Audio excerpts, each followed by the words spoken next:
संत का ज्ञान। एक बार की बात है, एक राज्य में बहुत ही क्रूर राजा था। वह अपनी प्रजा को बहुत परेशान करता था और उनका सारा धन लूट लेता था। राजा से राज्य का हर आम आदमी परेशान था। वह अपने मंत्रियों, सिपाही और जो भी उसको नजर आता वह सबका धन लूट लेता था। राजा के इस व्यवहार को देखते हुए दूसरे राज्य में भी इसकी चर्चा होने लगी। राजा ने अपने सारे खजाने धन से भर लिए। राज्य के इस संसाधन पर राजा अपनी ही अधिकार समझता था और जैसे ही उसे मौका मिलता वह उस पर कब्जा कर लेता। एक बार उनके राज्य में एक संत आए। उन संत को उनके शिष्यों ने राजा के बारे में पहले ही बता रखा था। संत अच्छे से अवगत थे कि राजा का चाल चलन कैसा है। संत ने राजा को प्रणाम किया और कहा, महाराज, आप मेरी मदद कर दीजिए, मैं बहुत परेशान हूँ।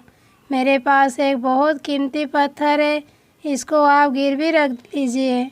राजा ने पत्थर रखने के लिए तुरंत हाँ कर दी और संत से पूछा, मैं ये पत्थर आपको वापस कब करूँगा? संत ने बड़ी विनम्रता से उत्तर दिया, आप मुझे यह पत्थर मरने के बाद वापस करना। जब हम दोनों मर जाएंगे तब हम ऊपर मिलेंगे, तुम मुझे यह पत्थर ऊपर दे देना। राजा अचंभे से बोला, आपको इतना नहीं पता कि ऊपर कुछ भी नहीं ले जा सकते, सब कुछ यही रह जाता है। एक दिन का भी हम ऊपर नहीं ले जा सकते। संत ने बड़ी विनम्रता से राजा से कहा, जब आप जानते हैं कि हम कुछ भी ऊपर नहीं ले जा सकते, तब आप आम जनता को लूट कर इतना धन क्यों इकट्ठा कर रहे हो?